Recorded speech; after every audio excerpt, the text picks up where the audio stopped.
जब आदरणीय राष्ट्रपति जी हम सबको संबोधित करने के लिए आई और जिस गौरव और सम्मान के साथ सेंगोल पूरे प्रोसेशन का नेतृत्व कर रहा है और हम सब उसके पीछे पीछे चल रहे थे। नए सदन में ये नई परंपरा भारत के आजादी के उस पवित्र पल का प्रतिबिंब जब साक्षी बनता है तो लोकतंत्र की गरिमा कई गुना ऊपर चली जाती है।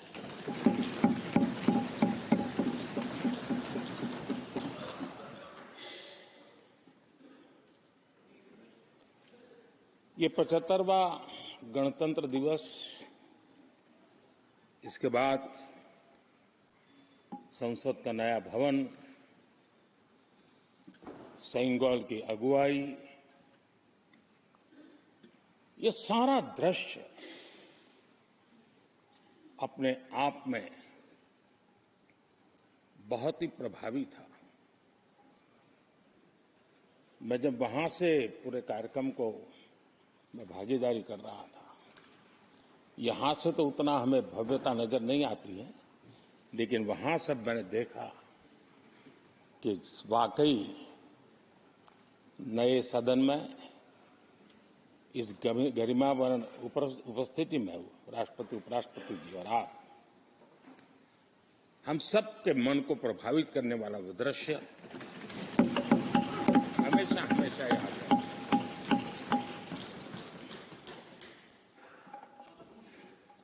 जिन माननीय करीब 60 से ज्यादा माननीय सदस्यों ने राष्ट्रपति जी के आभार प्रस्ताव पर अपने अपने विचार रखे हैं, मैं विनम्रता के साथ अपने अपने विचार व्यक्त करने वाले सभी अपने माननीय सांसदगण का आभार व्यक्त करता हूं। मैं विशेष रूप से विपक्ष ने जो संकल्प लिया है उसकी सराहना करता हूं। उनके भाषण के एक एक बात से मेरा और देश का विश्वास पक्का हो गया है कि इन्होंने लंबे अरसे तक वहां रहने का संकल्प लिया।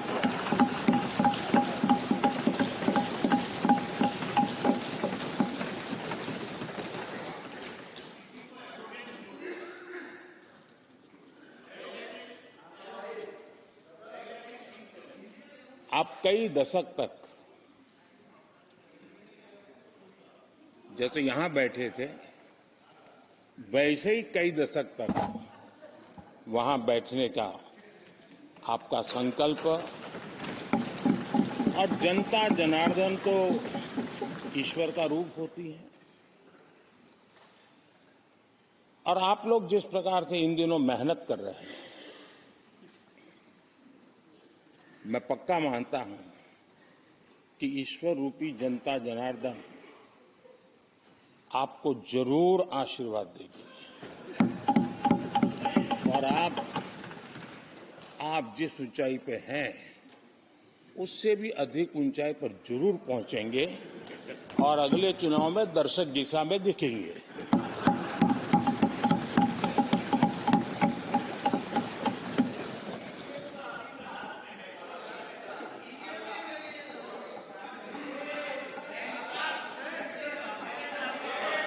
अभिनंदन जी, इस बार आपने आपका कॉन्ट्रैक्ट उनको दे दिया है क्या?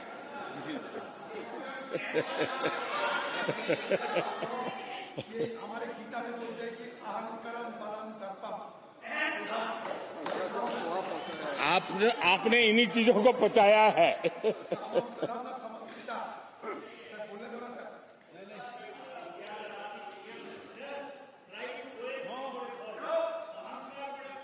आदरणीय अध्यक्ष महोदय,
जितने ज्यादा समृद्ध होंगे हमारा देश उतना ही समृद्ध होगा, उतना ही तेजी से समृद्ध होगा। और उन्होंने इन 4 स्तंभों का उल्लेख करते हुए देश की नारी शक्ति, देश की युवा शक्ति, देश के हमारे गरीब भाई बहन और देश के हमारे किसान, हमारे मछुआरे, हमारे पशुपालक, उनकी चर्चा की है। इनके सशक्तिकरण के माध्यम से राष्ट्र के विकसित भारत के लक्ष्य को प्राप्त करने की जो राह है, उसका स्पष्ट दिशा निर्देश आदरणीय राष्ट्रपति जी ने कहा है। अच्छा हो सकता है आपके यहां फिशरमैन माइनॉरिटी के ना हो सकता है आपके यहां पशुपालक माइनॉरिटी के ना हो सकता है किसान आपके यहां माइनॉरिटी के ना हो सकता है महिलाएं आपके यहां माइनॉरिटी में ना हो सकता है कि आपके यहां युवा में माइनॉरिटी। क्या हो गया है दादा? क्या देश के युवा जी की बात होती है? समाज के सब वर्ग नहीं होते हैं? क्या देश की नारी की बात होती है? देश की सभी नारी नहीं होती है? कब तक टुकड़ों में सोचते रहोगे? कब तक समाज को बांटते रहोगे? सब सीमा करो, बहुत तोड़ा देश को।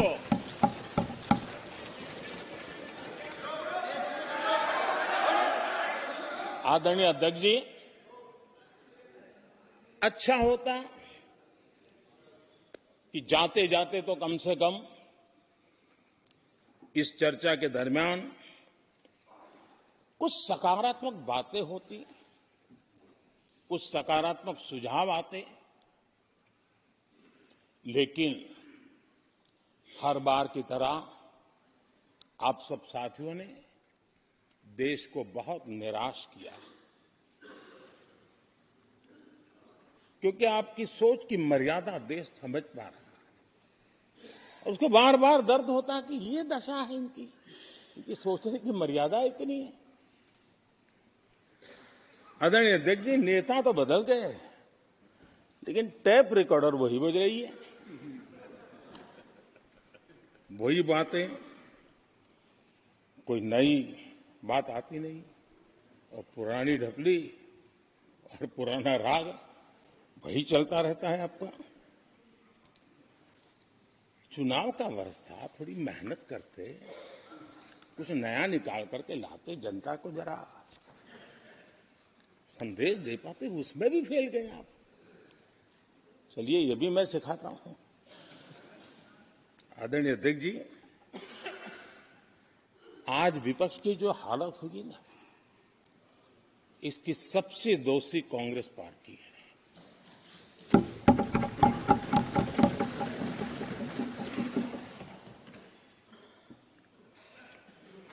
कांग्रेस को एक अच्छा विपक्ष बनने का बहुत बड़ा अवसर मिला, और 10 साल कम नहीं होते, लेकिन 10 साल में उस दायित्व को निभाने में भी वे पूरी तरह विफल गए। और जब खुद विफल हो गए तो विपक्ष में और भी होनहार लोग हैं, उनको भी उभरने नहीं दिया, क्योंकि फिर मामला और गड़बड़ हो जाए। इसलिए हर बार यही करते रहे कि और भी विपक्षी जो तेजस्वी लोग हैं उनको दबा दिया जाए। हाउस में कई यंग हमारे माननीय सांसदगण हैं, उत्साह भी, उमंग भी है, लेकिन अगर वो बोलें, उनकी छवि उभर जाए, तो शायद किसी की छवि बहुत दब जाए। उस चिंता में इस यंग जनरेशन को मौका न मिले, हाउस को ही चलने नहीं दिए गए। यानी एक प्रकार से इतना बड़ा नुकसान कर दिया है, खुद का भी, विपक्ष का भी, संसद का भी और देश का भी। और इसलिए, और मैं हमेशा चाहता हूं कि देश को एक स्वस्थ, अच्छे विपक्ष की बहुत जरूरत है।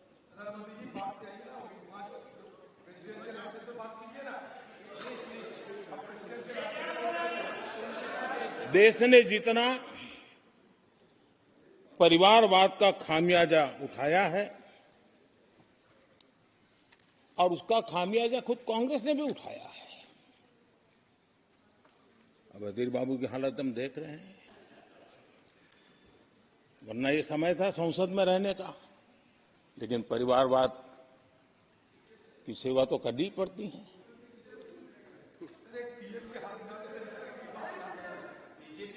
आदरणीय अध्यक्ष जी, अब हालत देखिए, हमारे खरगे जी इस सदन से उस सदन शिफ्ट हो गए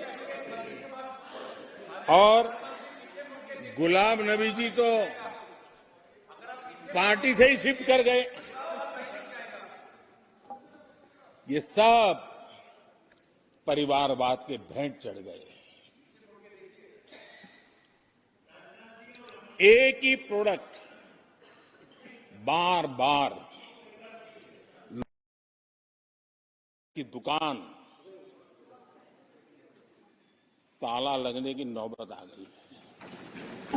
और ये दुकान हम नहीं कह रहे, आप लोग कह रहे हैं। आप लोग कहते हैं दुकान खोलिए, सब जगह पे बोलते हैं, दुकान को ताला लगने की बात आई।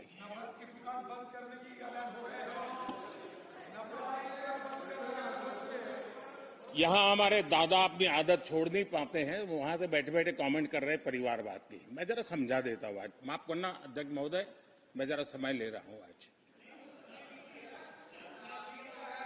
हम किस परिवारवाद की चर्चा करते हैं? अगर किसी परिवार में अपने बलबूते पर जन समर्थन से एक से अधिक अनेक लोग अगर राजनीतिक क्षेत्र में भी प्रगति करते हैं, उसको हमने कभी परिवारवाद नहीं कहा है। हम परिवारवाद की चर्चा वो करते हैं जो पार्टी परिवार चलाता है, जो पार्टी परिवार के लोगों को प्राथमिकता देती है, जो पार्टी के सारे निर्णय परिवार के लोग ही करते हैं, वो परिवारवाद है। न राजनाथ जी की कोई पॉलिटिकल पार्टी है, न अमित शाह की कोई पॉलिटिकल पार्टी है। और इसलिए जहां एक परिवार को पार्टियां लिखी जाती हैं, वो लोकतंत्र में उचित नहीं है। लोकतंत्र में पार्टी अनेक, एक परिवार के 10 लोग राजनीति में आए, कुछ बुरा नहीं है। हम तो चाहते हैं नौजवान लोग आए।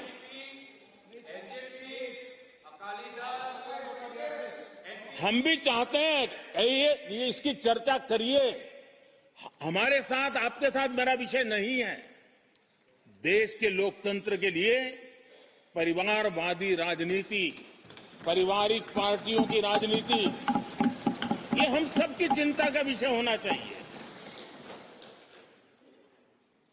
और इसलिए मैं किसी परिवार के 2 लोग अगर प्रगति करते हैं, उसको तो मैं स्वागत करूंगा। 10 लोग प्रगति करें, मैं स्वागत करूंगा।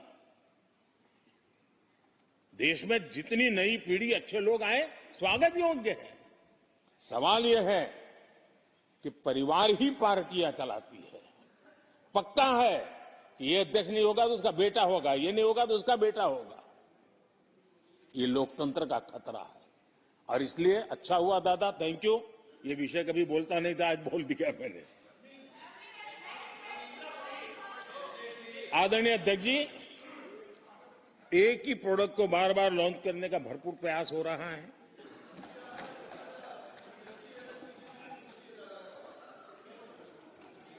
आदरणीय अध्यक्ष जी, कांग्रेस एक परिवार में उलझ गई है। देश के करोड़ों परिवार की आकांक्षाएं और उपलब्धियां वो देख पा ही नहीं रहे, देख सकते नहीं, अपने परिवार के बाहर देखने की तैयारी नहीं है। और कांग्रेस में एक कैंसिल कल्चर डेवलप हुआ है। कुछ भी है कैंसिल, कुछ भी है कैंसिल। एक ऐसे कैंसिल कल्चर में कांग्रेस फंस गई है। अगर हम कहते हैं मेक इन इंडिया, तो कांग्रेस कहती है कैंसिल। हम कहते हैं आत्मनिर्भर भारत, कांग्रेस कहती है कैंसिल। हम कहते हैं वोकल फॉर लोकल, कांग्रेस कहती है कैंसिल। हम कहते हैं वंदे भारत ट्रेन, कांग्रेस कहती है कैंसिल। हम कहते हैं संसद की नई इमारत, कांग्रेस कहती कैंसिल। यानी मैं हैरान हूं, ये कोई मोदी की उपलब्धियां नहीं है, देश की उपलब्धियां है।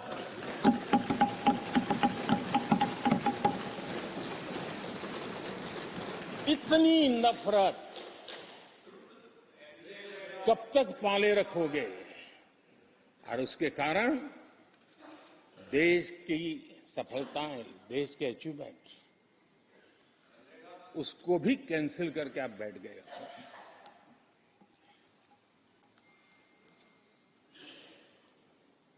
आदरणीय अध्यक्ष जी, राष्ट्रपति जी ने विकसित भारत के रोडमैप पर चर्चा करते हुए आर्थिक पहलुओं पर विस्तार से चर्चा की। अर्थव्यवस्था के मूलभूत जो आधार है उसके की बारीकी से चर्चा की और भारत की मजबूत अर्थव्यवस्था को आज पूरी दुनिया सराह रही है, पूरी दुनिया उससे प्रभावित है। और जब विश्व संकट से गुजर रहा है तब तो उनको और ज्यादा अच्छा लगता है। G20 समिट के अंदर सारे देश ने देखा है कि पूरा विश्व भारत के लिए क्या सोचता है, क्या कहता है, क्या आशा करता है।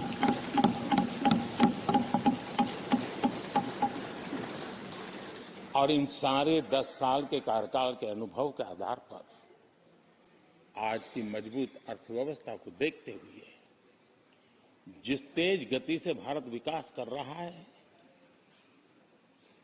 उसकी बारीकियों को जानते हुए मैं विश्वास से कहता हूं, और इसीलिए मैंने कहा है कि हमारे तीसरे टर्म में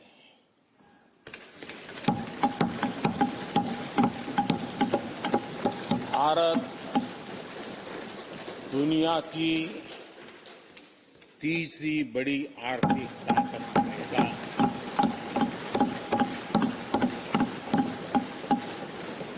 और ये मोदी की गारंटी है।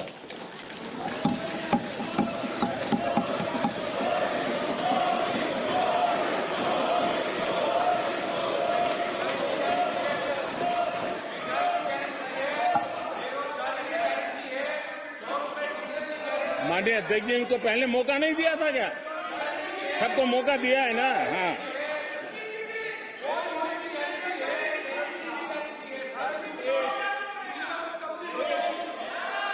आदरणीय अध्यक्ष जी,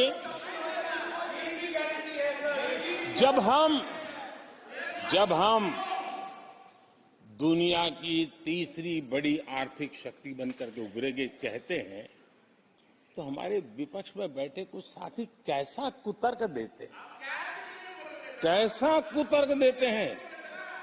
वो कहते हैं इसमें क्या है, ये तो अपने आप हो जाएगा। क्या कमाल है आप लोगों की। मोदी का क्या है, ये तो अपने आप हो जाएगी। मैं जरा सरकार की भूमिका क्या होती है इस सदन के माध्यम से देश को और विशेष करके देश के युवा मन को बताना चाहता हूं, देश की युवा शक्तियों को बताना चाहता हूं कि होता कैसे है और सरकार की भूमिका क्या होती है। आदरणीय अध्यक्ष जी, 10 साल पहले 2014 में फरवरी महीने में जो इंटरिम बजट आया था, उस समय कौन लोग बैठे थे आपको तो मालूम ही है, देश को भी मालूम है। जो 10 साल पहले इंटरिम बजट आया था उसे पेश करते समय उस समय के वित्त मंत्री ने जो कहा था, मैं उसको कोट कर रहा हूं और एक एक शब्द बड़ा मूल्यवान है जी। जब आप लोग कहते हैं ना कि तो अपने आप तीसरे नंबर पर जा ही जाएगा, ऐसा कहते हैं, उनको जरा समझना चाहिए। ये उन्होंने क्या कहा था, I now wish to look forward and outline a vision for the future. Vision for the future. पूरे ब्रह्मांड के सबसे बड़े अर्थशास्त्री बोल रहे थे। I now wish to look forward and outline a vision for the future. आगे कहते हैं, I wonder how many have noted the fact that India's economy, in terms of the size of its GDP, is the 11th largest in the world. यानी 2014 में 11 number पहुंचने पर क्या गौरवगान होता था।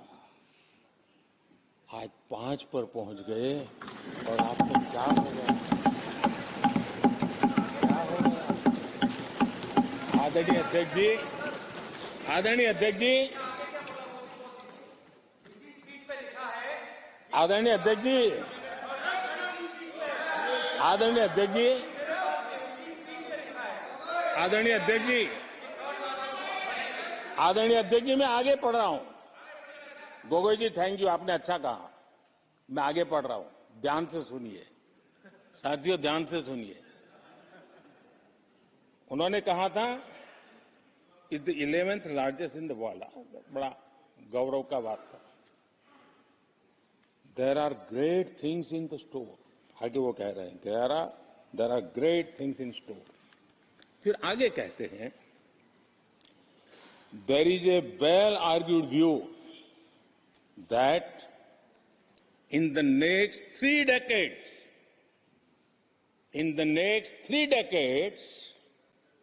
India's nominal GDP will take the country to the 3rd rank after the US and China.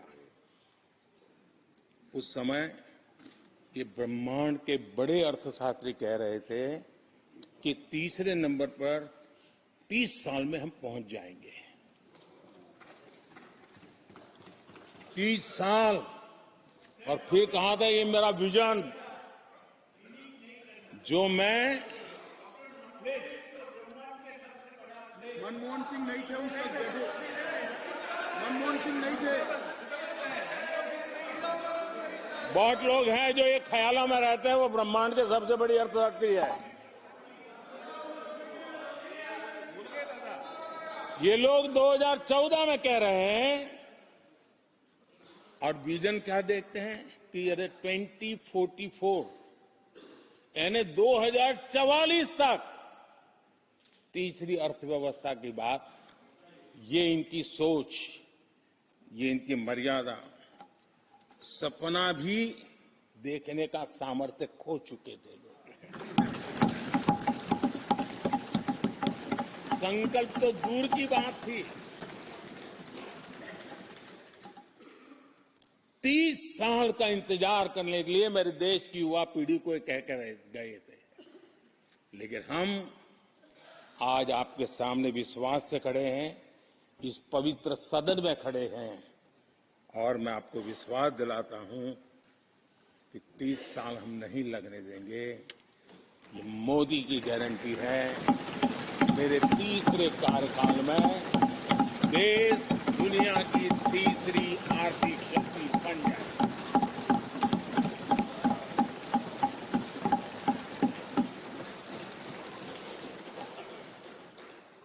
कैसे लक्ष्य रखते थे, उनकी सोच कहां तक जाती थी, दया आती है। और आप लोग 11 नंबर पे बड़ा गर्व कर रहे थे, अब 5 नंबर पहुंचा दिए जी। लेकिन अगर 11 पर पहुंचने से आपको खुशी होती थी तो 5 नंबर पहुंचने पर भी खुशी होनी चाहिए। देश 5 नंबर पर पहुंच जाए, आपको खुशी होनी चाहिए।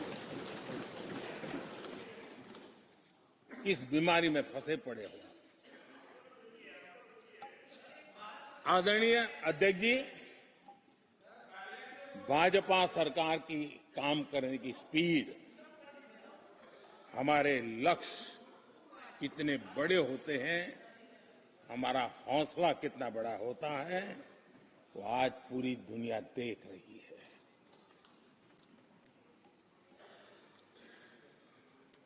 और आदरणीय अध्यक्ष जी, एक कहावत है, हमारे उत्तर प्रदेश में खास एक कहावत कही जाती है 9 दिन चले 2.5 कोस।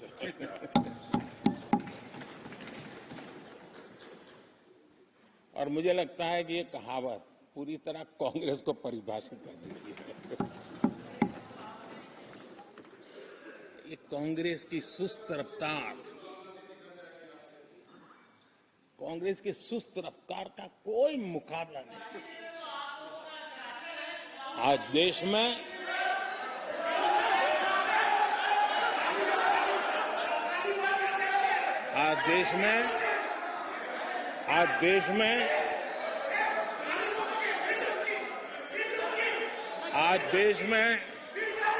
जिस रफ्तार से काम हो रहा है, कांग्रेस सरकार इस रफ्तार की कल्पना भी नहीं कर सकती। आदरणीय अध्यक्ष जी, शहरी गरीबों के लिए हमने गरीबों के लिए 400 घर हमने गरीबों के लिए, आदरणीय अध्यक्ष जी, हमने गरीबों के लिए 4 करोड़ घर बनाए।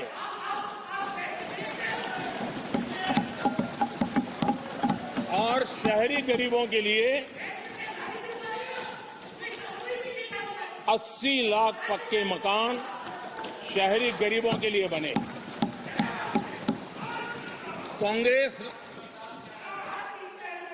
अगर कांग्रेस की रफ्तार से घर बने होते तो क्या हुआ होता, मैं इसका हिसाब लगाता हूं। अगर कांग्रेस की जो रफ्तार थी उस प्रकार से चला होता तो 100 साल लगते, इतना काम करने में 100 साल लगते, 5 पीढ़ियां गुजर जाती। आदरणीय अध्यक्ष जी, 10 वर्ष में 40,000 किलोमीटर रेलवे ट्रैक का इलेक्ट्रिफिकेशन हुआ।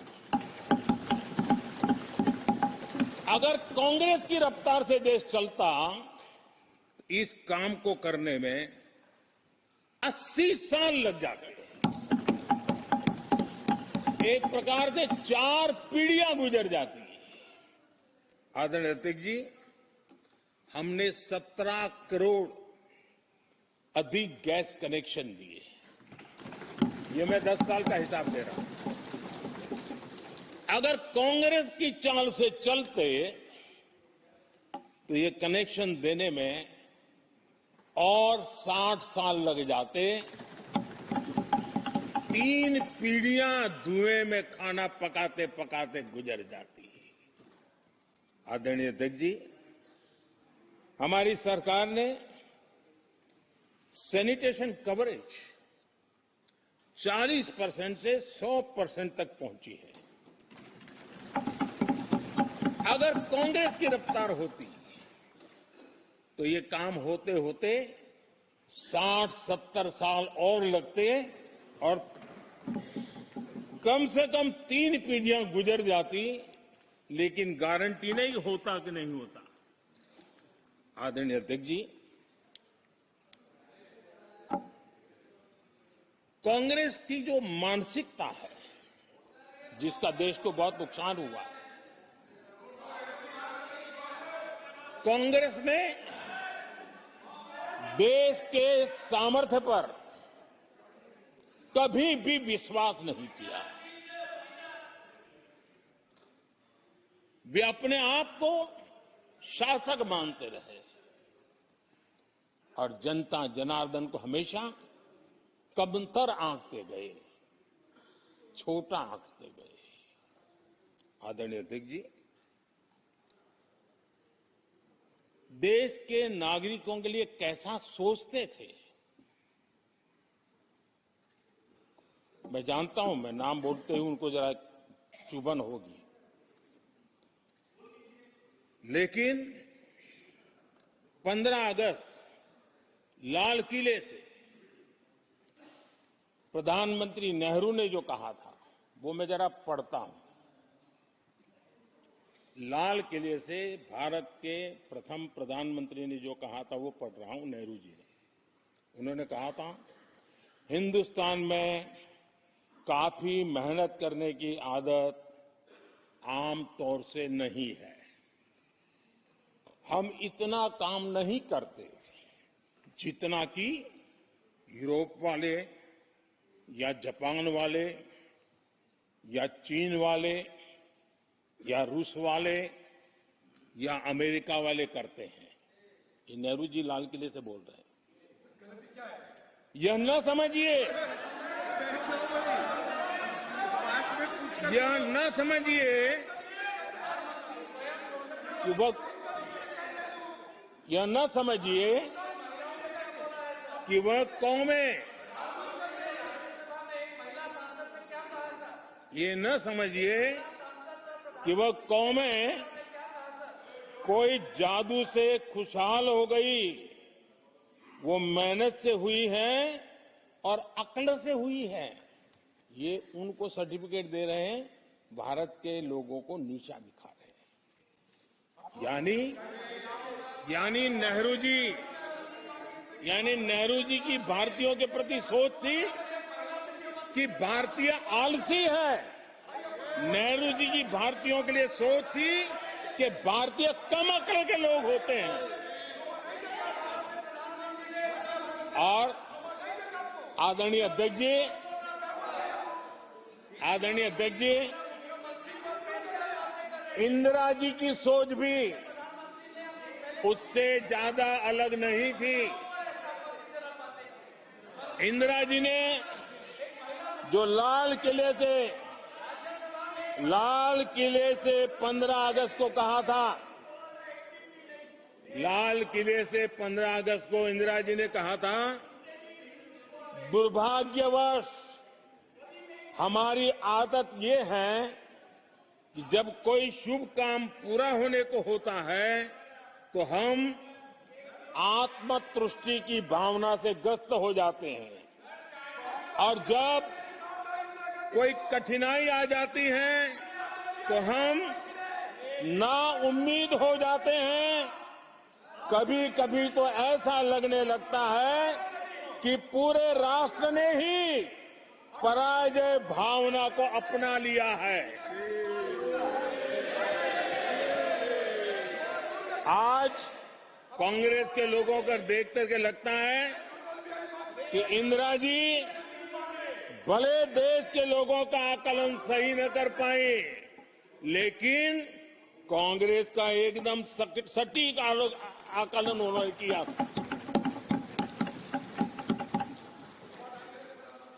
कांग्रेस के शाही परिवार के लोग मेरे देश के लोगों को ऐसा ही समझते थे, उनके विषय में ऐसे ही सोचते। और आज भी वही सोच देखने को मिलती है। माननीय अध्यक्ष जी,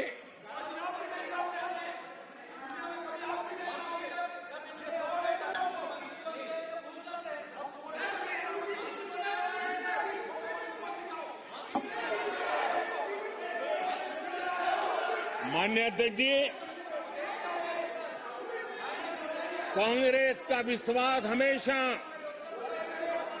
सिर्फ एक परिवार पर रहा। एक परिवार के आगे वो न कुछ सोच सकते हैं, न कुछ देख सकते हैं। कुछ दिन पहले भानुमति का कुनबा जोड़ा,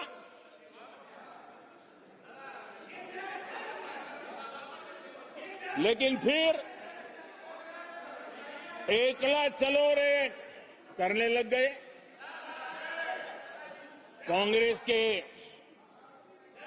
लोगों ने नया मोटर मैकेनिक का काम सीखा है, और इसलिए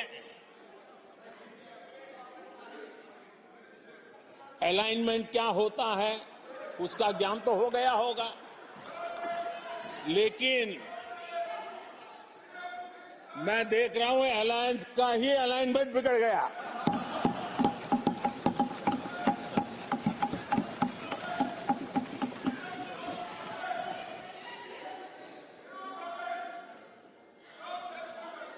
इनको अपने इस कुनबे में अगर एक दूसरे पर विश्वास नहीं है तो ये लोग देश पर विश्वास कैसे करेंगे? आदरणीय अध्यक्ष जी, हमें देश के सामर्थ्य पर भरोसा है, हमें लोगों की शक्ति पर भरोसा है। आदरणीय अध्यक्ष जी, देश की जनता ने हमें जब पहली बार सेवा करने का अवसर दिया तो हमने पहले कार्यकाल में यूपीए के समय के जो गड्ढे थे वो गड्ढे भरने में हमारा काफी समय और शक्ति लगी। हम पहले कार्यकाल में वो गड्ढे भरते रहे। हमने दूसरे कार्यकाल में नए भारत की नींव रखी और तीसरे कार्यकाल में हम विकसित भारत को निर्माण को नई गति देंगे। आदरणीय अध्यक्ष जी, पहले कार्यकाल में हमने स्वच्छ भारत, उज्ज्वला,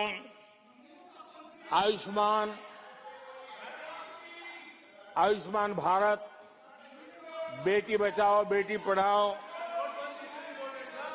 उसी प्रकार से सुगम्य भारत, डिजिटल इंडिया, ऐसे कितने ही जनहित के कामों को अभियान का स्वरूप देकर के आगे बढ़ाए। टैक्स व्यवस्था आसान हो, इसके लिए जीएसटी जैसे निर्णय लिए और हमारे इन कामों को देख करके जनता ने भरपूर समर्थन दिया, जनता ने बहुत आशीर्वाद दिए, पहले से भी ज्यादा आशीर्वाद दिए और हमारा दूसरा कार्यकाल प्रारंभ हुआ। दूसरा कार्यकाल संकल्पों और वचनों की पूर्ति का कार्यकाल रहा।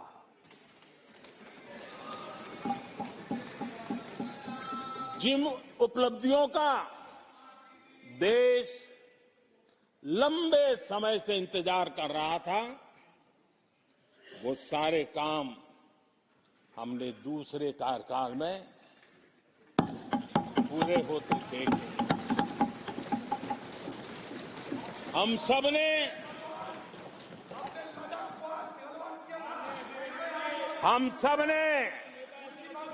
370 खत्म होते हुए देखा।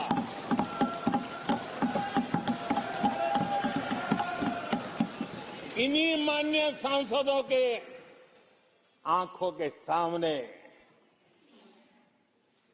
और उनके वोट की ताकत से 370 गया।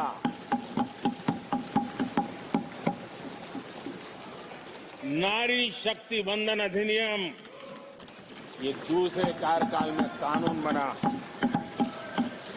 आदरणीय अध्यक्ष जी, अंतरिक्ष से लेकर के ओलंपिक तक सशस्त्र बलों से संसद तक नारी शक्ति के सामर्थ्य की गूंज मिली।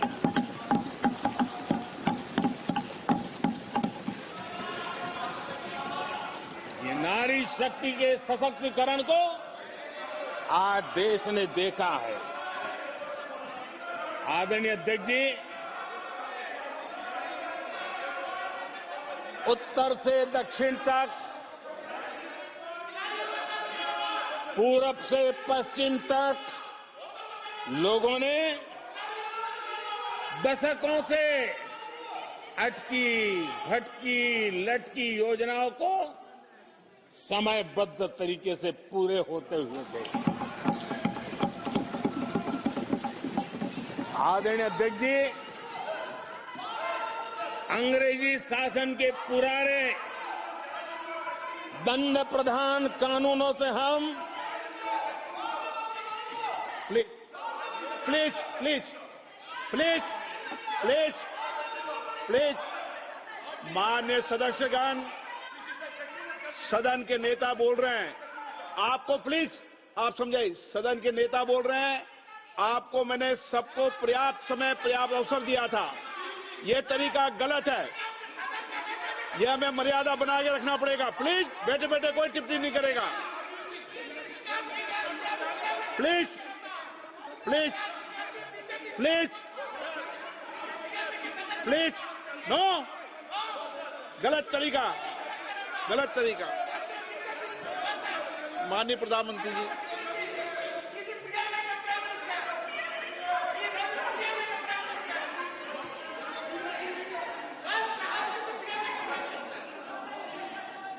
ये तरीका है क्या आपका?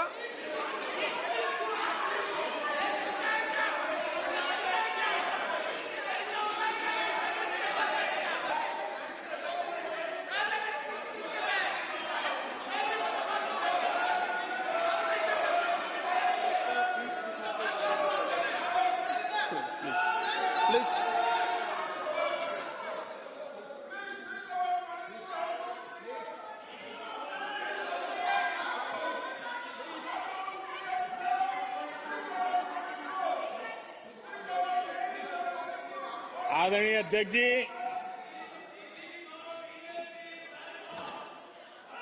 अंग्रेजी शासन के पुराने कानून जो दंड प्रधान थे, उन दंड प्रधानों से के कानूनों से हट करके हमने न्याय संहिता तक प्रगति की।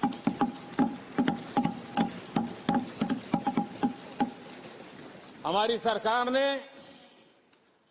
सैकड़ों ऐसे कानूनों को समाप्त किया जो अप्रासंगिक हो गए थे। सरकार ने 40,000 से ज्यादा कंप्लायंसेस खत्म कर दिए। आदरणीय अध्यक्ष जी, भारत ने अमृत भारत और नमो भारत ट्रेनों से भविष्य की उन्नति के सपने देखे।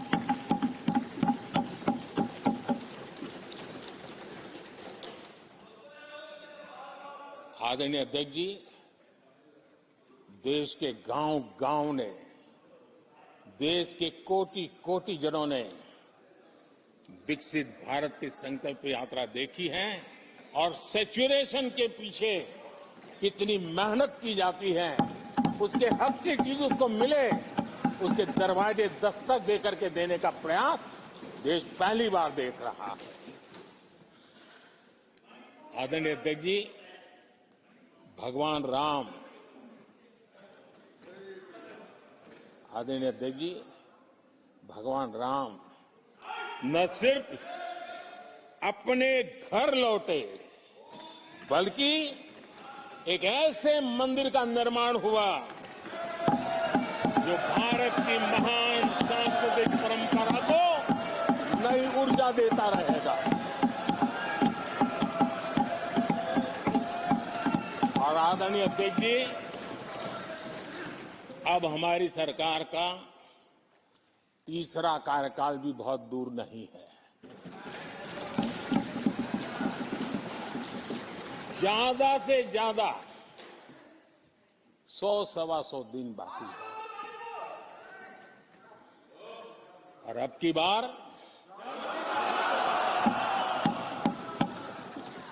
पूरा देश कह रहा है, अब की बार खड़गे जी भी कह रहे हैं।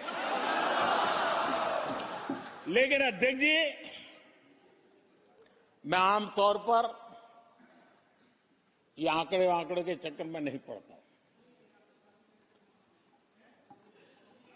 लेकिन मैं देख रहा हूं देश का मिजाज एनडीए को तो 400 पार कर पाई के रहेगा, लेकिन भारतीय जनता पार्टी को 370 सीट अवश्य देगा।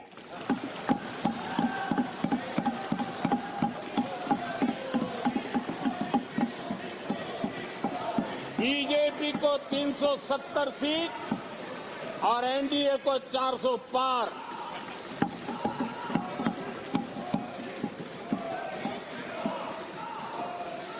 सभा की कार्रवाई इस विषय की समाप्ति तक बढ़ा दी जाए। आदरणीय अध्यक्ष जी, हमारा तीसरा कार्यकाल बहुत बड़े फैसलों का होगा।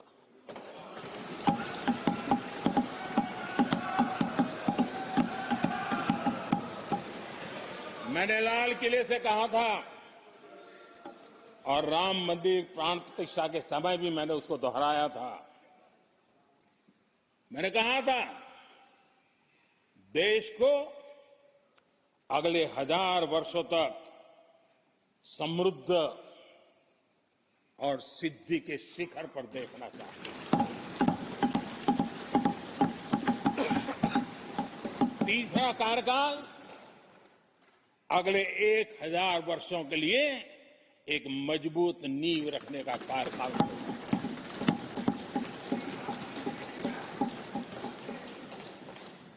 आदरणीय अध्यक्ष जी, मैं भारतवासियों के लिए, उनके भविष्य के लिए बहुत ही विश्वास से भरा हुआ हूं। मेरा देश के 140 करोड़ नागरिकों के सामर्थ्य पर अपार भरोसा है। मेरा बहुत विश्वास है।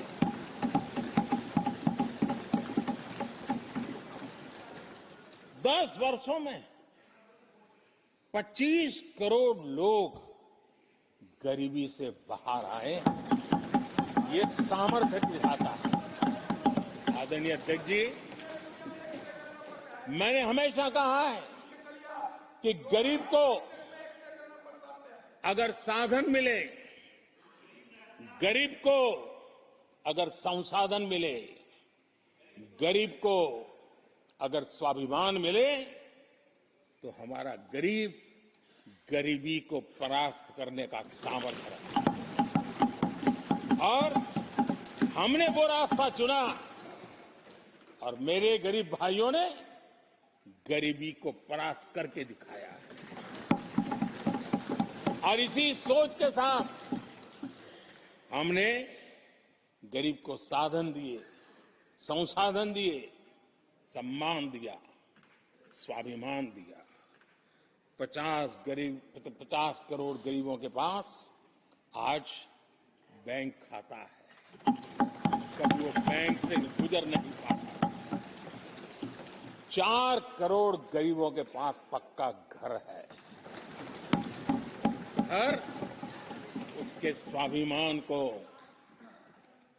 एक नया सामर्थ्य देता है। 11 करोड़ से अधिक परिवारों को पीने का शुद्ध जल पानी नल से मिल रहा है। 55 करोड़ से अधिक गरीबों को आयुष्मान भारत कार्ड मिला है। घर में कोई भी बीमारी आ जाए, उस बीमारी के कारण फिर से वो गरीबी की तरफ लुढ़क न जाए, उसको भरोसा है कितनी भी बीमारी क्यों ना आ जाए, मोदी बैठा है। 80 करोड़ लोगों को मुफ्त अनाज की सुविधा दी गई है। आदरणीय अध्यक्ष जी, मोदी ने उनको पूछा जिनको पहले कोई पूछता तक नहीं था। देश में पहली बार रेहड़ी पटरी वाले साथियों के बारे में सोचा गया।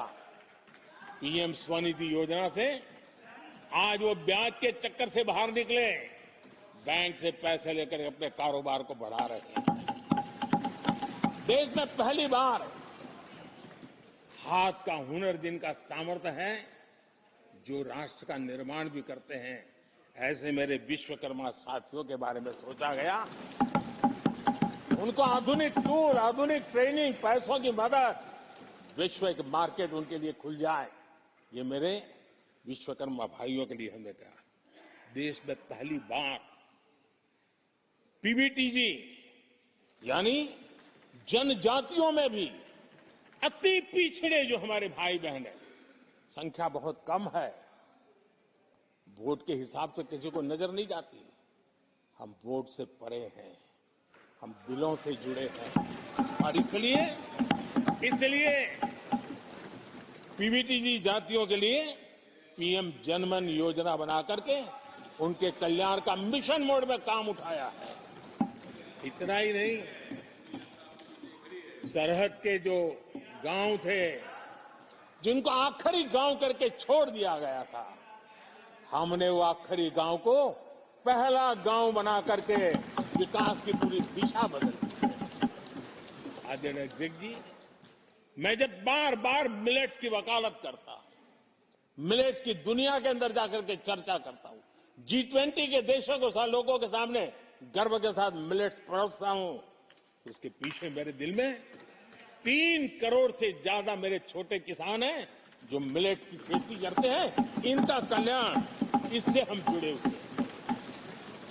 आदरणीय अध्यक्ष जी, जब मैं वोकल फॉर लोकल की बात करता हूं, जब मैं मेक इन इंडिया की बात करता हूं, तब मैं करोड़ों गृह उद्योग, लघु उद्योग, कुटीर उद्योग, उससे जुड़े हुए मेरे लाखों परिवारों के साथ उनके कल्याण के लिए सोचता हूं। आदरणीय अध्यक्ष जी, खादी, कांग्रेस पार्टी ने उसको भुला दिया, सरकारों ने भुला दिया। आज मैं खादी के ताकत देने में सफलतापूर्वक आगे बढ़ा हूं, क्योंकि खादी के साथ, हैंडलूम के साथ करोड़ों बुनकरों की जिंदगी लगी हुई है, तो उनके कल्याण को देखता हूं। आदरणीय अध्यक्ष जी, हमारी सरकार हर कोने में गरीबी को निकालने के लिए, गरीब को समृद्ध बनाने के लिए अनेक विविध प्रयासों को कर रही है। जिनके लिए वोट बैंक ही था, उनके लिए उनका कल्याण संभव नहीं था। हमारे लिए उनका कल्याण राष्ट्र का कल्याण है और इसलिए हम उसी रास्ते पर चल रहे हैं। आदरणीय अध्यक्ष जी, कांग्रेस पार्टी ने, यूपीए सरकार ने ओबीसी समुदाय के साथ भी कोई न्याय नहीं किया, अन्याय किया। इन लोगों ने ओबीसी नेताओं का अपमान करने में कोई कोर कसर नहीं छोड़ी है। कुछ दिन पहले जब कर्पूरी ठाकुर जी को भारत रत्न दिया, हमने वो सम्मान किया। लेकिन याद करिए, उस कर्पूरी ठाकुर अति पिछड़े समाज से ओबीसी समाज के उस महापुरुष के साथ क्या व्यवहार हुआ था, किस प्रकार से उनके साथ जुल्म किया। 1970 में बिहार के मुख्यमंत्री बने तो उनको पद से हटाने के लिए कैसे कैसे खेल खेले गए थे।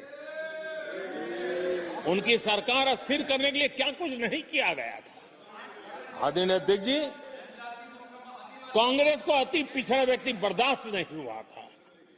1987 में जब कांग्रेस के पास पूरे देश में उनका झंडा फहरता था, सत्ता ही सत्ता थी, तब उन्होंने कर्पूरी ठाकुर को प्रतिपक्ष के नेता के रूप में स्वीकार करने से मना कर दिया। और कारण क्या दिया?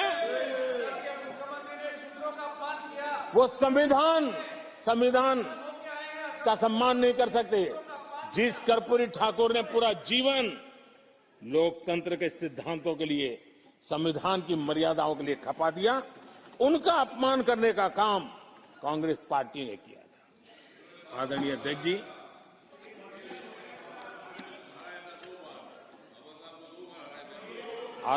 जी, कांग्रेस के हमारे साथियों को आजकल इस पर बहुत चिंता जताते हैं कि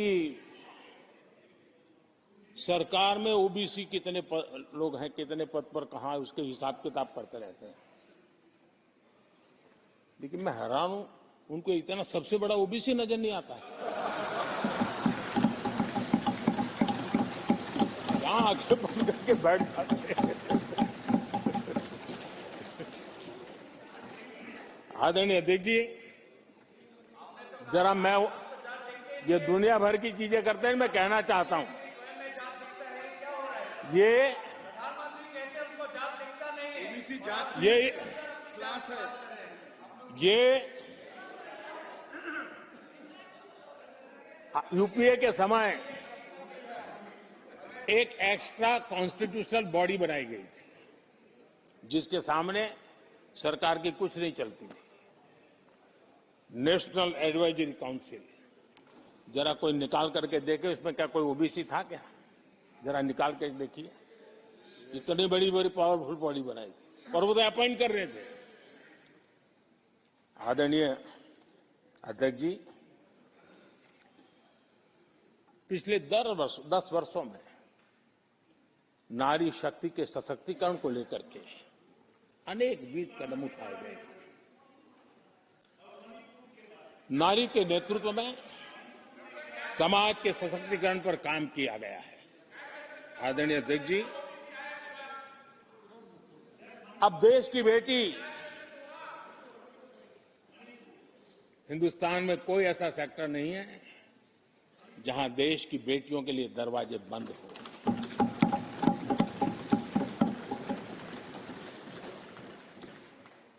आज हमारे देश की बेटियां फाइटर जेट भी उड़ा रही हैं और हमारे देश की सीमाओं को भी सुरक्षित रख रही है। आदरणीय अध्यक्ष महोदय, ग्रामीण व्यवस्था, अर्थव्यवस्था हमारी, women self help group 10 crore बहनें जुड़ी है और आर्थिक गतिविधि करती है और ग्रामीण अर्थव्यवस्था को वो नई ताकत दे रही है। और मुझे आज खुशी है कि इन प्रयासों का परिणाम है कि आज करीब करीब 1 करोड़ लखपति दीदी आज देश में है। और जब मेरी उनसे बातें होती है, उनका जो आत्मविश्वास देखता हूं, मेरा पक्का विश्वास है हम जिस तरह आगे बढ़ रहे हैं, आने वाले हमारे कार्यकाल में 3 करोड़ लखपति दीदी हमारे देश के अंदर देखेंगे। आप कल्पना कर सकते हैं गांव की अर्थव्यवस्था को कितना बड़ा बदलाव हो जाएगा। आदरणीय अध्यक्ष जी, हमारे देश में बेटियों के संबंध में जो पहले सोच थी, समाज के घर में घुस गई थी, दिमाग में भी घुस गई थी, आज वो सोच कितनी तेजी से बदल रही है। थोड़ा सा बारीकी से देखेंगे तो हमें पता चलेगा कितना बड़ा सुखद बदलाव आ रहा है। पहले अगर बेटी का जन्म होता था तो चर्चा होती थी, अरे खर्चा कैसे उठाएंगे, उसको कैसे पढ़ाएंगे, उसके आगे की जिंदगी का एक प्रकार से कोई बोझ है, ऐसी चर्चाएं हुआ करती थी। आज बेटी पैदा होती है तो पूछा जाता है, अरे सुकन्या समृद्धि अकाउंट खुला कि नहीं खुला? बदलाव। आदरणीय जी, पहले सवाल होता था प्रेग्नेंट होने पर नौकरी नहीं कर पाओगे। पहले ये बात होती थी प्रेग्नेंट होने पर नौकरी नहीं कर पाओगे। आज कहा जाता है 26 हफ्ते की पेड लीव और बाद में भी अगर चाहिए तो मिलेगी। ये बदलाव होता है। पहले समाज में सवाल होते थे कि महिला होकर नौकरी क्यों करना चाहती हो, क्या पति की सैलरी कम पड़ रही, ऐसे सवाल होते थे। आज लोग पूछ रहे हैं, मैडम आपका जो स्टार्टअप है ना बहुत प्रगति कर रहा है, क्या मुझे नौकरी मिलेगी? ये बदलाव।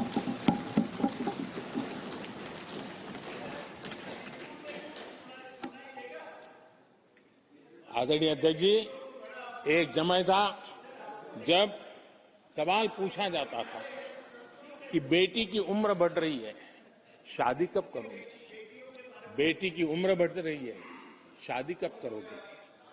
आज पूछा जाता है, बेटी पर्सनल और प्रोफेशनल दोनों कामों को संतुलित कितना बढ़िया करती हो, कैसे करती हो?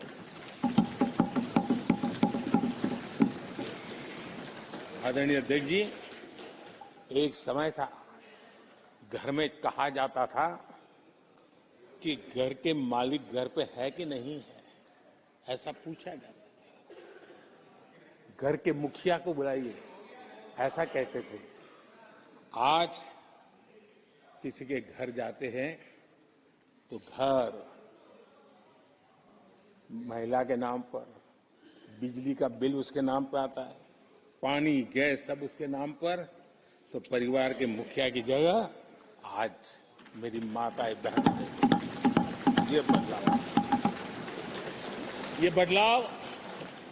बदलाव अमृतकाल में विकसित भारत का हमारा जो संकल्प है ना, इसकी एक बहुत बड़ी शक्ति के रूप में उभरने वाला है और मैं उस शक्ति के दर्शन कर पा रहा हूं।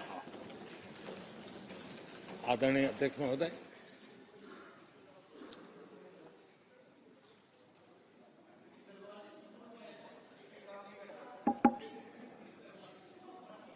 किसानों के लिए आंसू बहाने की आदत मैंने बहुत देखी है।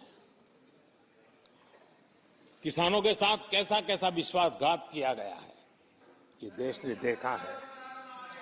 कांग्रेस के समय कृषि के लिए कुल वार्षिक बजट होता था 25,000 करोड़ रुपया। आदरणीय अध्यक्ष जी, हमारी सरकार का बजट है 1.25 लाख करोड़ रुपया। आदरणीय अध्यक्ष जी, कांग्रेस ने अपने 10 साल के कार्यकाल में 7 लाख करोड़ रुपया का धान और गेहूं किसानों से खरीदा था। हमने 10 वर्ष में करीब 18 लाख करोड़ का धान गेहूं। कांग्रेस सरकार ने दलहन और तिलहन की खरीदी नाम मात्र कभी कहीं की हो तो की हो। हमने 1.25 लाख करोड़ रुपए से भी अधिक का दलहन और तिलहन खरीद किया है। हमारे कांग्रेस के साथियों ने पीएम किसान सम्मान निधि का मड़ा उड़ाया और जब मैंने मेरी पहली टर्म में ये योजना शुरू की थी तो मुझे याद है कि झूठा नैरेटिव की जो फैशन चल पड़ी है, गांव में जाके कहा जाता था कि देखिए ये मोदी के पैसे मत लेना, ये चुनाव एक बार जीत गया तो सारे पैसे ब्याज समेत तुमसे वापस मांगेगा, ऐसा झूठ फैलाया गया था। किसानों को इतना मूर्ख बनाने की कोशिश की गई थी। आदरणीय अध्यक्ष जी, पीएम किसान सम्मान निधि 2,80,000 करोड़ रुपए हमने भेजे। पीएम फसल बीमा योजना 30,000 रुपया का प्रीमियम और उसके सामने 1.5 लाख करोड़ रुपया मेरे किसान भाई बहनों को दिया। कांग्रेस ने अपने शासनकाल में कभी भी मछुआरे पशुपालक की तो नामो निशान नहीं था उनके काम में। पहली बार इस देश में मछुआरों के लिए अलग मंत्रालय बना, पशुपालन के लिए अलग मंत्रालय। पहली बार पशुपालक को, मछुआरों को किसान क्रेडिट कार्ड दिया गया ताकि कम ब्याज से उसको बैंक से पैसा मिल सके, वो अपना कारोबार बढ़ा सके। किसान और मछुआरों की चिंता सिर्फ जानवरों की नहीं होती है, जिंदगी का एक महत्वपूर्ण हिस्सा है। आर्थिक चक्र को चलाने में इन पशुओं की भी बहुत बड़ी भूमिका होती है। हमने फुट एंड माउथ डिसीज उससे हमारे पशुओं को बचाने के लिए 50 करोड़ से ज्यादा टीके लगाए हैं, पहले कभी सोचा नहीं।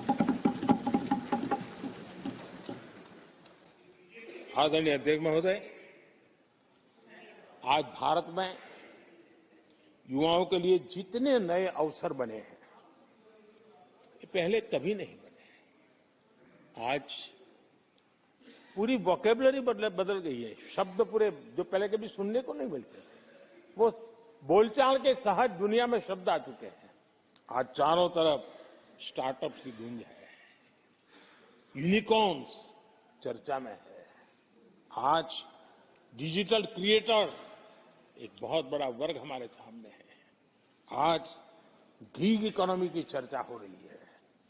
ये युवाओं के जुबान पर ये नए भारत की नई वोकेबलरी है।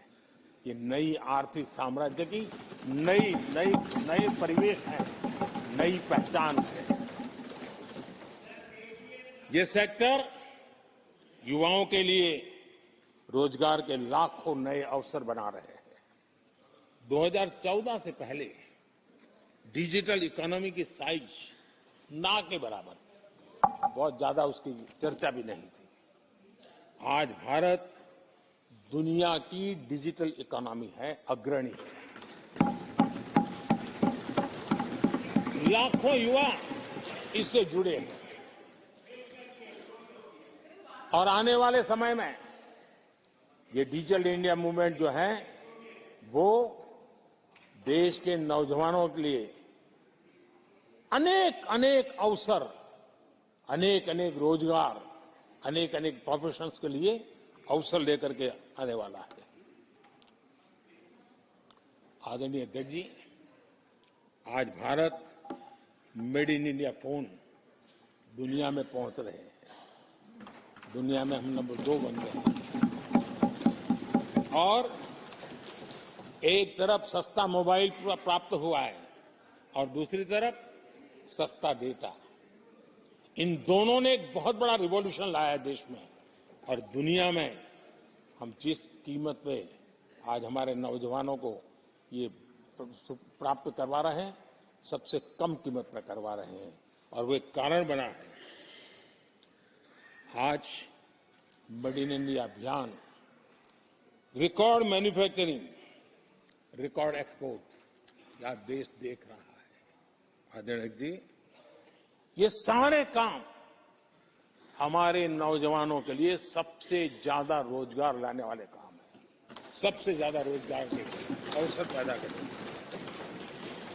आदरणीय अध्यक्ष महोदय, 10 वर्ष में टूरिज्म सेक्टर में अभूतपूर्व उछाल आया है।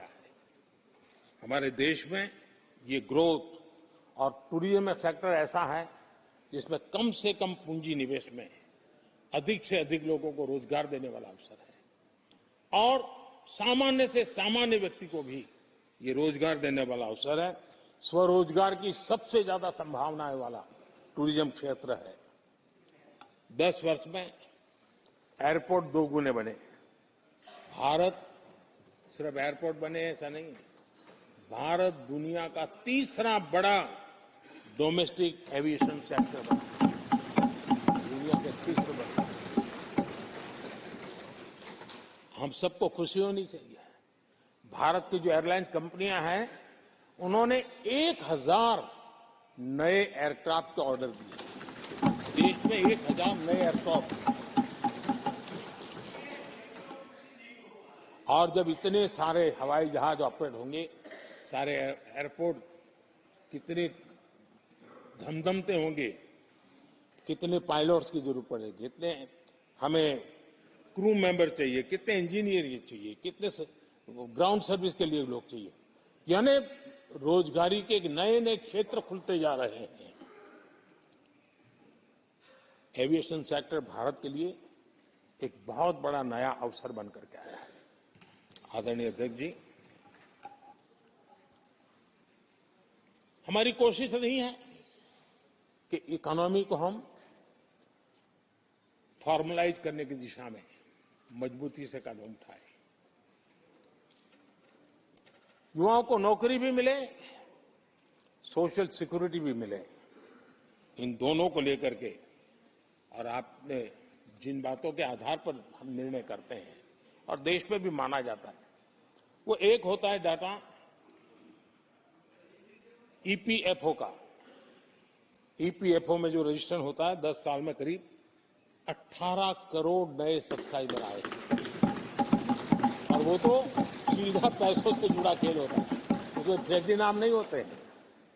मुद्रा लोन पाने वालों में 8 करोड़ लोग ऐसे हैं जिन्होंने जीवन में पहली बार कारोबार अपना शुरू किया है, बिजनेस। और जब मुद्रा लोन लेता है तो खुद तो रोजगारी पाता है, एक या दो और लोगों को भी रोजगारी देता है, क्योंकि उसका काम ऐसा होता है। हमने लाखों स्ट्रीट वेंडर्स को सपोर्ट किया है। 10 करोड़ महिलाएं एसएचजी से जुड़ी, जैसा मैंने कहा 1 लाख लखपति दीदी 1 करोड़, ये अपने आप में बहुत। और मैंने जैसे कहा हम 3 करोड़ के टारगेट को। आदरणीय अध्यक्ष जी, कुछ आंकड़े हैं जो अर्थशास्त्री समझते हैं, नहीं सामान्य मानवी भी समझता है। 2014 से पहले के 10 वर्षों में इंफ्रास्ट्रक्चर के निर्माण में करीब करीब 12 लाख करोड़ का बजट था। 10 साल में 12 लाख करोड़। बीते 10 वर्षों में इंफ्रास्ट्रक्चर निर्माण के अंदर बजट 44 लाख करोड़, 44 लाख करोड़। रोजगार कैसे बढ़ते हैं इससे समझ आता है। आदरणीय अध्यक्ष जी, इस राशि से जितनी बड़ा मात्रा में काम हुआ है, उसके कारण इतने लोगों को रोजी रोटी मिली है, इसका आप अंदाज कर सकते हैं। हम भारत को मैन्युफैक्चरिंग का, रिसर्च का, इनोवेशन का हब बने, उस दिशा में देश की युवा शक्ति को प्रोत्साहित कर रहे हैं, व्यवस्थाएं विकसित कर रहे हैं, आर्थिक मदद के योजनाएं बना रहे हैं। आदरणीय अध्यक्ष जी, एनर्जी के क्षेत्र में हम हमेशा डिपेंडेंट रहे। एनर्जी के सेक्टर में हमें आत्मनिर्भर होने की दिशा में बहुत कुछ करने की आवश्यकता है और हमारी कोशिश है ग्रीन एनर्जी की तरफ। हाइड्रोजन को लेकर के हम बहुत बड़ी मात्रा में आगे बढ़ रहे हैं, उसमें अभूतपूर्व निवेश। उसी प्रकार से दूसरा क्षेत्र है जिसमें भारत को लीड लेनी होगी, वो है सेमीकंडक्टर। पिछली सरकारों ने जितने प्रयास किए लेकिन सफलता नहीं मिली। अब हम जिस स्थिति में पहुंचे हैं, मैं विश्वास से कहता हूं कि हमारे 3 दशक खराब भले हो गए, लेकिन आने वाला समय हमारा है। हम सेमीकंडक्टर के क्षेत्र में अभूतपूर्व निवेश में देख रहा हूं और भारत दुनिया को एक बहुत बड़ा कंट्रीब्यूशन करेगा। इन सारे कारणों से आदरणीय अध्यक्ष जी, क्वालिटी जॉब की संभावनाएं बहुत बढ़ने वाली है और जिसके कारण समाज में जैसे जैसे हमने एक अलग स्किल मिनिस्ट्री बनाई, उसके पीछे ही तो ये है कि देश के नौजवानों को हुनर मिले और ऐसे अवसर मिले, और हम इंडस्ट्री 4.0 उसके लिए मैन पावर को तैयार करते हुए आगे बढ़ने की दिशा में काम कर रहे हैं। आदरणीय अध्यक्ष जी, यहां महंगाई को लेकर के काफी कुछ बातें की गई है। मैं जरूर चाहूंगा कि देश के सामने कुछ सच्चाइयां आनी चाहिए। इतिहास गवाह है, जब भी कांग्रेस आती है महंगाई लाती है।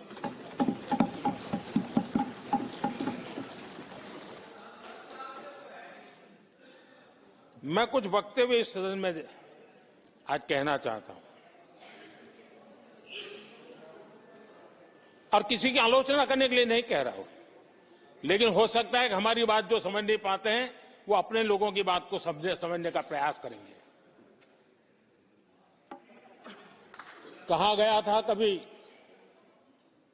और किसने कहा था वो मैं बाद में कहूंगा, हर चीज की कीमत बढ़ जाने की वजह से मुसीबत फैली है, आम जनता उनमें फंसी है। ये स्टेटमेंट ऑफ फैक्ट किसका है? ये कहा था हमारे पंडित नेहरू जी ने, लाल किले से कहा था उस समय। हर चीज की कीमत बढ़ जाने की वजह से मुसीबत फैली है, आम जनता उनमें फंसी है। ये उस समय की बात है। उन्होंने माना था लाल किले से, चारों तरफ महंगाई बढ़ी है। अब इस वक्तव्य के 10 साल के बाद, नेहरू जी के इस वक्तव्य के 10 साल के बाद एक और वक्तव्य का कोट आपके सामने रखता हूं। आप लोग, मैं कोट बता रहा हूं, आप लोग आजकल भी कुछ दिक्कतों में हैं, परेशानियों में हैं, महंगाई की वजह से।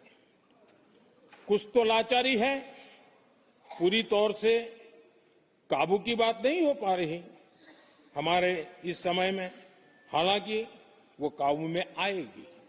10 साल के बाद भी महंगाई के यही गीत कहे गए थे, और ये किसने कहा था? फिर से ये नेहरू जी ने कहा था, उन्हीं के कार्यकाल में। तब देश का पीएम रहते उन्होंने 12 साल हो चुके थे, लेकिन हर बार महंगाई कंट्रोल में नहीं आ रही है, महंगाई के कारण आपको मुसीबत हो रही है, इसी के गीत गाते रहे थे। आदरणीय अध्यक्ष जी, अब मैं एक और भाषण का हिस्सा पढ़ रहा हूं। जब देश आगे बढ़ता है तो कुछ हद तक कीमतें भी बढ़ती हैं। हमको ये भी देखना है कि जो भी आवश्यक वस्तु हैं उनकी कीमत को कैसे थामे। ये किसने कहा था? इंदिरा गांधी जी ने कहा था। 1974 में जब देश में सारे उन्होंने दरवाजे ताले लगा दिए थे, लोगों को जेल में बंद कर दिया था, 30% महंगाई थी, 30%।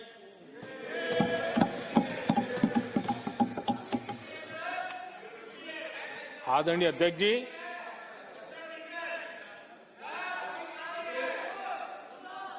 अपने भाषण में यहां तक कहा गया था, क्या कहा था? आप चौंक जाएंगे। उन्होंने कहा था, अगर जमीन न हो, यानी कुछ पैदावार के लिए जमीन न हो, तो अपने गमले और कनस्तर में सब्जी उगा लें। ये ऐसी सलाहें उच्च पद पर बैठे हुए लोग दिया करते थे। जब देश में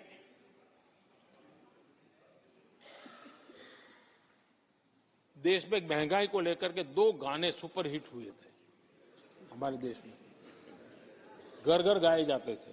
एक महंगाई मार गई और दूसरा महंगाई डायन खाएगा, डायन खाए जाता है। और ये दोनों गाने कांग्रेस के शासनकाल में आए। आदरणीय अध्यक्ष जी, यूपीए के शासनकाल में महंगाई डबल डिजिट में थी, डबल डिजिट में महंगाई थी, इसको नकार नहीं सकते हैं। और यूपी का सरकार का तर्क क्या था जी?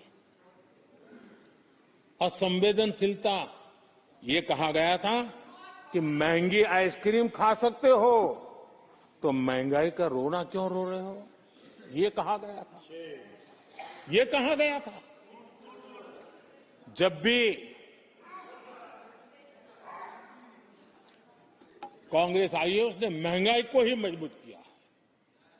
आदरणीय अध्यक्ष जी, हमारी सरकार ने महंगाई को लगातार नियंत्रण में रखा है। दो युद्ध के बावजूद और 100 साल में आए सबसे बड़े संकट के बावजूद महंगाई नियंत्रण में है और हम कर पाए हैं।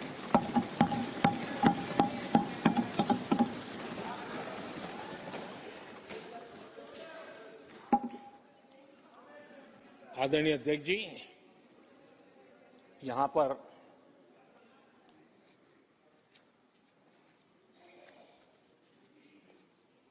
बहुत गुस्सा व्यक्त किया गया। जितना हो सका उतने कठोर शब्द में गुस्सा व्यक्त किया गया। उनका दर्द मैं समझता हूं, उनकी मुसीबत और ये गुस्सा मैं समझता हूं, क्योंकि तीर निशाने पर लगा है।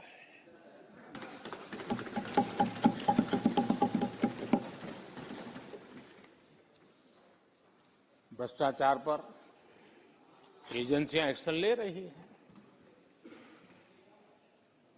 उसको लेकर भी इतना गुस्सा, क्या क्या शब्दों का प्रयोग किया जा रहा है।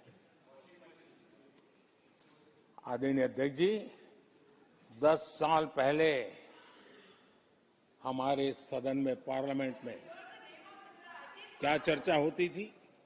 सदन का पूरा समय घोटालों की चर्चा पर जाता था, भ्रष्टाचार की चर्चा पर जाता था, लगातार एक्शन की डिमांड होती थी। सदन यही मांग करता रहता था, एक्शन लो, एक्शन लो, एक्शन किया जा रहा है। तो लोग उनका समर्थन में हंगामा करते हैं। देखिए, इनके समय में एजेंसियों का सिर्फ और सिर्फ राजनीतिक उपयोग के लिए उपयोग किया जाता था, बाकी उनको कोई काम करने नहीं दिया जाता था। अब आप देखिए उनके कालखंड में क्या हुआ। पीएमएलए एक्ट के तहत हमने पहले के मुकाबले 2 गुने से अधिक केस दर्ज किए। कांग्रेस के समय में ईडी ने 5,000 करोड़ रुपए की संपत्ति जब्त की। हमारे कार्यकाल में ईडी ने 1 लाख करोड़ रुपए की संपत्ति दी। देश का लूटा हुआ माल देना ही पड़ेगा। और जिनका इतना सारा माल पकड़ा जाता हो, नोटों के ढेर पकड़े जाते हो, और अधीर बाबू तो बंगाल से आते हैं, देखे हैं नोटों के ढेर उन्होंने। तो किस किस के घर में से पकड़े जाते, किस किस राज्यों में पकड़े जाते थे। ये देश ये नोटों के ढेर देख देख करके चौंक गया है। लेकिन अब जनता को आप मूर्ख नहीं बना सकते। जनता देख रही है कि किस प्रकार से यूपीए सरकार में जो भ्रष्टाचार की बातें होती थी, उसका टोटल 10-15 लाख करोड़ का रहा है, चर्चा होती थी। हमने लाखों करोड़ के घोटाले तो अटकाए, लेकिन उन सारे पैसों को गरीबों के काम लगा दिया, गरीबों के कल्याण के लिए। अब बिचौलियों के लिए गरीबों को लूटना बहुत मुश्किल हो गया है। Direct benefit transfer, Jan Dhan account, Aadhaar, mobile, उसकी ताकत हमने पहचानी है। 30 लाख करोड़ रुपए से ज्यादा रकम हमने लोगों के खाते में सीधी पहुंचाई। और अगर कांग्रेस के एक प्रधानमंत्री ने कहा था कि 1 रुपया भेजते हैं 15 पैसे पहुंचते हैं, अगर उस हिसाब से मैं देखूं तो हम जो 30 लाख भेजे हैं, अगर उनका जमाना होता तो कितना रुपया कहां चला जाता, इसका हिसाब लगाइए। 15% मुश्किल से लोगों के पास पहुंचता, बाकी सब कहां चला जाता। आदरणीय अध्यक्ष जी, हमने 10 करोड़ फर्जी नाम हटाए हैं। अभी लोग पूछते हैं पहले इतना आंकड़ा था, क्यों कम हुआ? आपने ऐसी व्यवस्था बनाई थी कि जिस बेटी का जन्म नहीं हुआ उसको आपके यहां से विधवा पेंशन जाते थे। और ऐसे सरकारी योजनाओं को मारने के जो रास्ते थे ना, 10 करोड़ फर्जी नाम बंद किए। ये जो परेशानी है ना इन चीजों की है, क्योंकि रोजमर्रा की काय उनकी बंद हो गई है। आदरणीय अध्यक्ष जी, हमने ये फर्जी नामों को हटाने से करीब करीब 3 लाख करोड़ रुपया फर्जी हाथों में जाने से बचाया, गलत हाथों में जाने से बचाया। देश के टैक्स पेयर का पाई पाई बचाना और सही काम में लगाना, इसके लिए हमने जीवन खपा रखे हैं। आदरणीय अध्यक्ष जी, सभी राजनीतिक दलों को भी सोचने की जरूरत है, और समाज में भी जो लोग बैठे हैं उनको देखने की जरूरत है। आज देश का दुर्भाग्य है, पहले तो क्लासरूम में भी कोई अगर चोरी करता था, किसी की कॉपी करता था, तो वो भी 10 दिन तक अपना मुंह किसी को दिखाता नहीं था। आज जो भ्रष्टाचार के आरोप जिन पे सिद्ध हो चुके हैं, जो जेलों में समय निकाल करके पैरोल पर आए, आज वॉशिंग मशीन से भी बड़ा कंधे पे लेकर के महिमा मंडन कर रहे हैं ऐसे चोरों का सार्वजनिक जीवन में।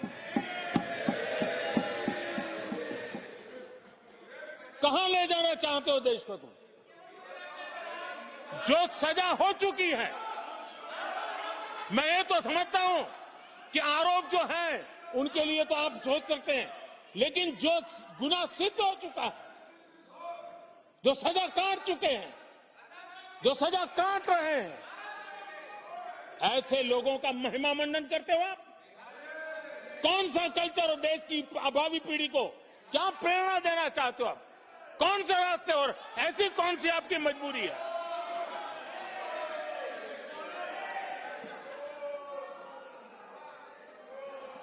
और ऐसे लोगों का महिमा मंडन किया जा रहा है, उनको महान बताया जा रहा है। जहां संविधान का राज है, जहां लोकतंत्र है, माननीय अध्यक्ष जी, ऐसी बातें लंबी नहीं चल सकती हैं। ये लोग लिख करके रखे हैं, ये जो महिमा मंडन का काम चल रहा है उनका, वो अपने ही खात्मे की चिट्ठी पे सिग्नेचर कर रहे हैं लोग।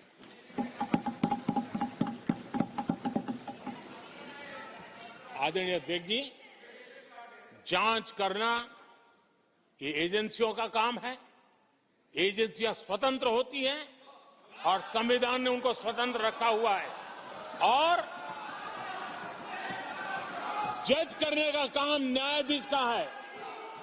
जज करने का काम न्यायाधीश का है और वो अपना काम कर रहे हैं।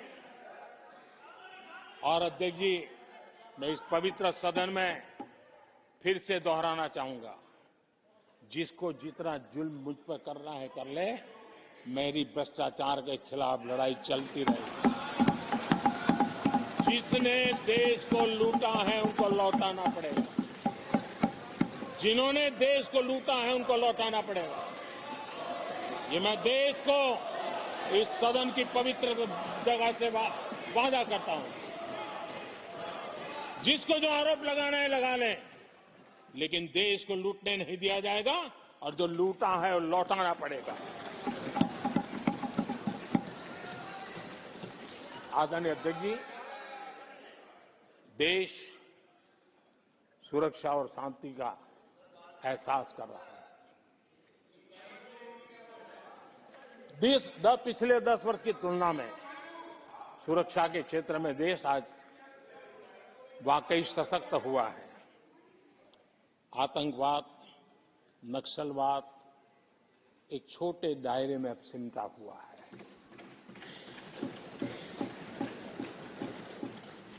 लेकिन भारत की जो टेररिज्म के प्रति जीरो टॉलरेंस नीति है, आज पूरे विश्व को भी भारत की इस नीति की तरफ चलने के लिए मजबूर होना पड़ा। भारत की सेनाएं सीमाओं से लेकर के समंदर तक अपने सामर्थ्य को लेकर के आज भी साथ है। हमें हमारी सेना के पराक्रम पर गर्व होना चाहिए।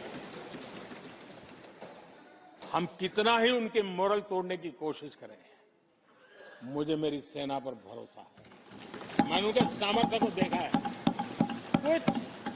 कुछ राजनेता सेना के लिए हल्के फुल्के शब्द बोल दें, इससे मेरे देश की सेना डिमोरलाइज होगी। ये सपनों में कोई रहते तो निकल जाए। देश के मूड को वो खत्म नहीं कर सकते, और किसी के एजेंट बन करके इस प्रकार की भाषा अगर कहीं से भी उठती है, देश कभी स्वीकार नहीं कर सकता है।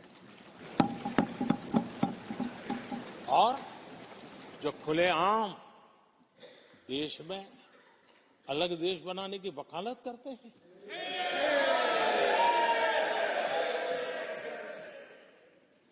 जोड़ने की बातें छोड़ो, तोड़ने की कोशिश करिए। यार आपके अंदर क्या पड़ा हुआ है?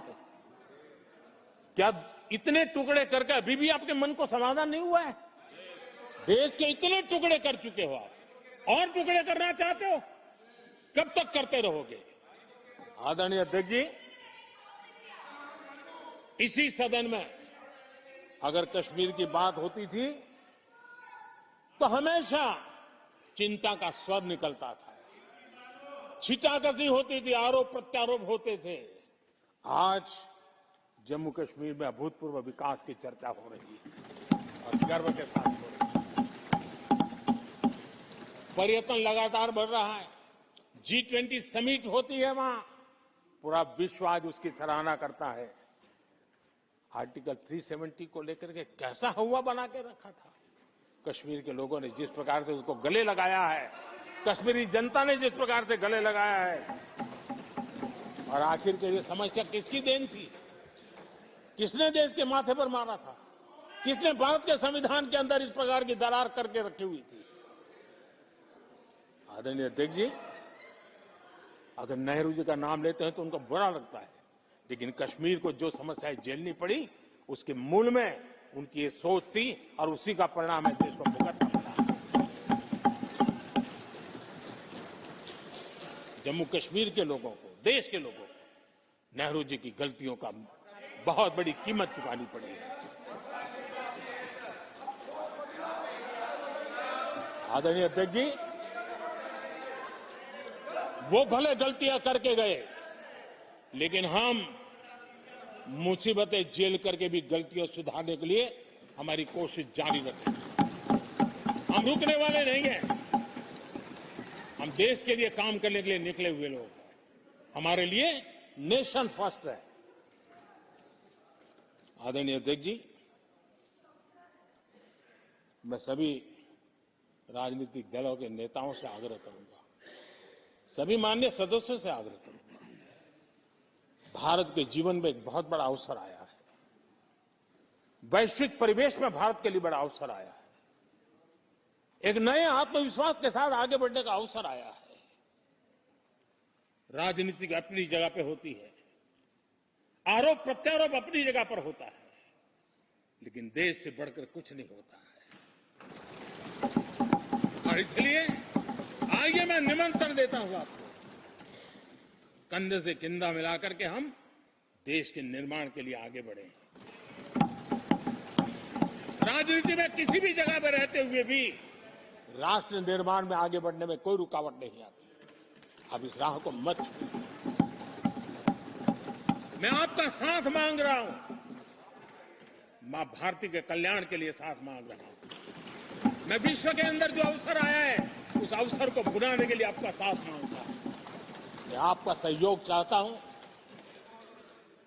140 करोड़ देशवासियों की जिंदगी को और समृद्ध बनाने के लिए और सुखी बनाने के लिए। लेकिन अगर आप साथ नहीं दे सकते हैं और अगर आपका हाथ ईंटें फेंकने पर ही तुला हुआ है, तो आप लिख करके रखिए, आपकी हर ईंट को मैं विकसित भारत की नींव मजबूत करने के लिए निकालूंगा। आपके हर पत्थर को मैं विकसित भारत के जो सपनों को लेकर के अब चले उसकी नींव मजबूत करने के लिए मैं लगाऊंगा और देश को हम उस समृद्धि की ओर लेके जाएंगे। जितने पत्थर उछाल लीजिए, आपका हर पत्थर भारत के समृद्ध, भारत के विकसित भारत के सपने को समृद्ध बनाने के लिए हर पत्थर को मैं काम में ले लूंगा। ये भी मैं आपको विश्वास दिलाता हूं। आदरणीय अध्यक्ष जी, मैं जानता हूं साथियों की तकलीफें मैं जानता हूं, लेकिन वो जो कुछ भी बोलते हैं मैं दुखी नहीं होता और दुखी होना भी नहीं चाहिए, क्योंकि मैं जानता हूं ये नामदार है, हम कामदार हैं और हम कामदारों को तो नामदारों से सुनना ही पड़ता है। जी तो नामदार कुछ भी कहते रहें, कुछ भी कहने का उनको तो जन्मजात अधिकार मिले हुए हैं और हम कामदारों को सुनना होता है। हम सुनते भी रहेंगे और देश को सहजते भी रहेंगे, देश को आगे बढ़ाते रहेंगे। आदरणीय अध्यक्ष जी, आपने मुझे इस पवित्र सदन में आदरणीय राष्ट्रपति जी के उद्बोधन को समर्थन करने के लिए बोलने का अवसर दिया। मैं आदरणीय राष्ट्रपति जी के उद्बोधन को समर्थन देते हुए धन्यवाद प्रस्ताव पर आभार व्यक्त करते हुए मेरी वाणी को विराम देता हूं।